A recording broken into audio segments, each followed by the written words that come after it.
राम राम मंडळी, कसा सर तुम्हाला सगळ्यासाठी मस्तपैकी ना रस्सी भात रेसिपी लिहून रस भातने नाही फक्त रस्सीने बरं का. तर ती थोडी वेगळी स्टाईल माझी मना स्टाईल माझी एक नंबर लागस. तुम्ही एक नाही दोन नाही तर 4 प्लेटा खाशात एवढी गॅरंटी मी देस. त्यांसाठी ना मी कांदा भुजिली ना, तुम्हाला असा कांदा भुजेल नाही आवडत असतील ना, मी चुला भुजेले शेतस या. तुम्ही ना तवा आपला तवावर सुद्धा भुजू शकतास, लंब लंब चिरीशीन नाही तर ना डायरेक्ट असंच भुजू शकतास. त्यानंतर ना खोबरं असं ते लंब लंब लंब चिरीशीन ना, ते ना तवावर टाका, थोडं तेल टाकलं तर हिरवी मिरची टाकी, जिरे टाक, अद्रक लसूण टाका आणि ते सगळं भाजी लिहावं. अख्खा धना पण लिहिता बरं का. त्याला भुजी लिहावं थोडं लाल व्हायस तोवर मस्त वास यायला लागेल ना, तोवर भुजा ना त्याला है ना. त्यानंतर ना ते मिक्सरना भांडावर टाका ना, आणि जे भुजेल कांदा होता ते टाका, थोडीशी कोथिंबीर टाकी आणि पाणी टाकायची, दही लिहावं हातल्या ना मस्त नरम असं ना सॉफ्ट लागायला पाहिजे असं दही लिहावं.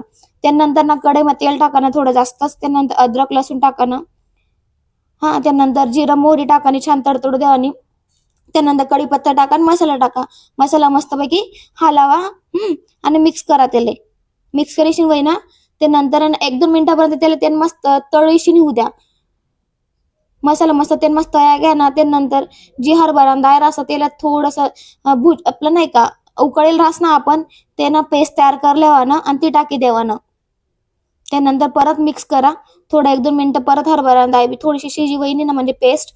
त्यांना मसाला टाका ना, म्हणजे चटणी, गरम मसाला, धना पावडर आणि मस्तपैकी मसाले लाल करा. मसाला लाल होई घ्यात ना, तर 1-2 मिनिटापर्यंत त्याला त्यांनाच राहू द्यावा ना. त्यानंतर गरम पाणी टाका ना. मिक्स करल्या सगळं मिक्स होई घे. त्यानंतर मीठ टाका स्वादनुसार. वरतून कोथिंबीर टाकी देवानी आणि बारीक गॅसवर छान अशी उकळी येऊ देवानी, कारण जास्त फास्ट गॅस राहस ना तर तरण उडी जास. 1-2 मिनिटानंतर छान अशी भाजी तयार होईत म्हणजे रसई तयार होईत असं देखू शकतास. कितली छान अशी तर्री येईल शे. मस्त भात टाकी टाकी खावा, एन्जॉय करा. आणि जर हाय रेसिपी तुम्हाला आवडली ना, तर चॅनलला सबस्क्राईब करायला अजिबात विसरू नका.